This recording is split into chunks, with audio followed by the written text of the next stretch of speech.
Did I say only 2 men?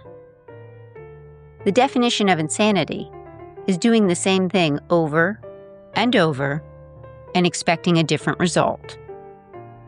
Different countries, different decades, different political systems.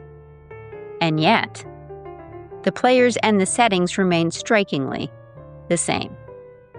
This is Bombshell with Melissa Schuiling Smith. Collateral damage. I watched the footage from the recent U.S.-China summit.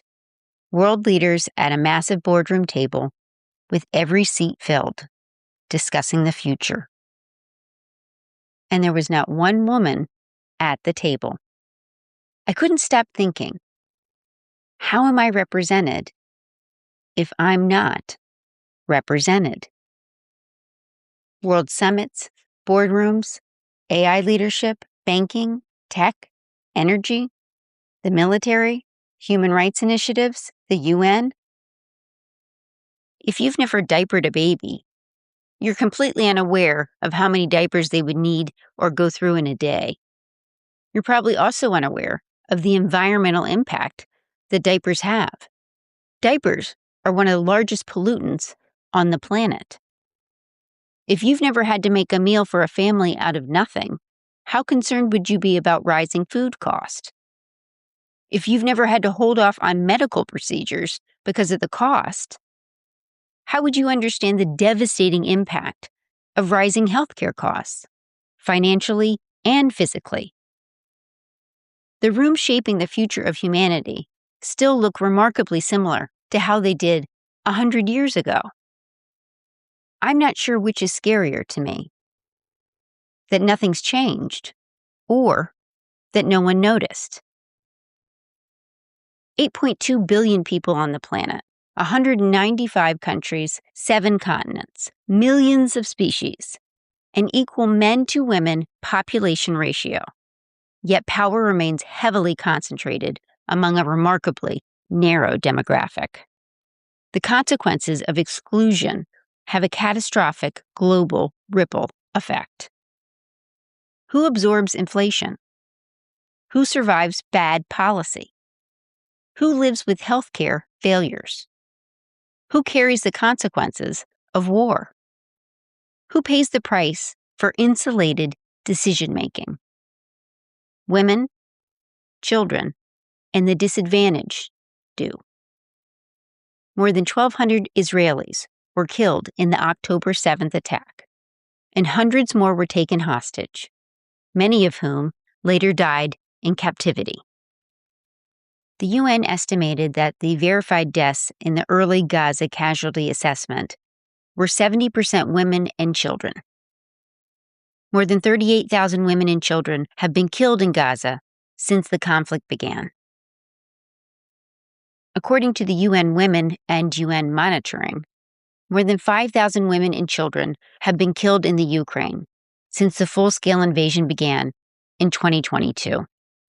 2025 was the deadliest year for civilians. Created conflicts don't just kill civilians, they kill soldiers too. And the human cost is staggering. It's estimated that 500,000 Russian soldiers are dead. 1 to 1.2 million is the total number if you include killed, wounded, and missing. It's estimated that 140,000 Ukrainian soldiers are dead. And that number jumps to 600,000 when you add in the wounded and the missing. Human rights groups and Reuters estimate that more than 1,700 civilians have been killed in Iran. And of that number, at least 254 were children.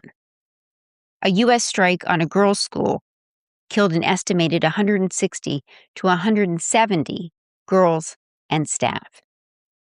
In addition to the tragic and reckless loss of human life, the enormous environmental and economic toll each of these man-made conflicts has will create devastating repercussions for decades.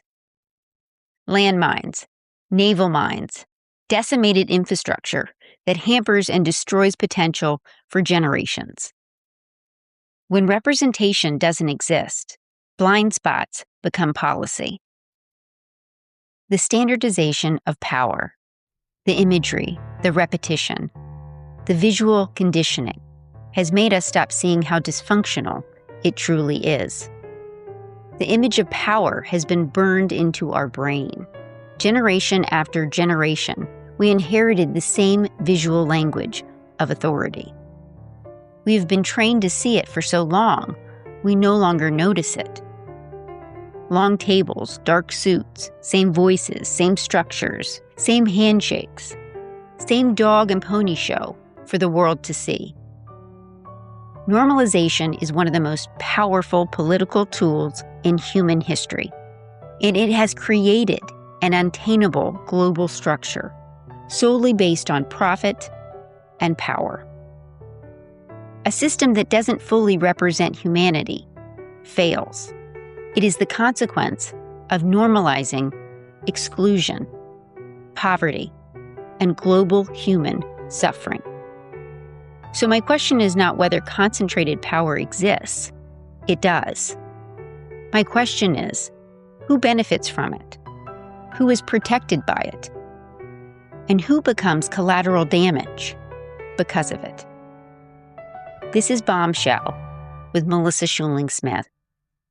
A system that does not fully represent humanity will never fully protect it.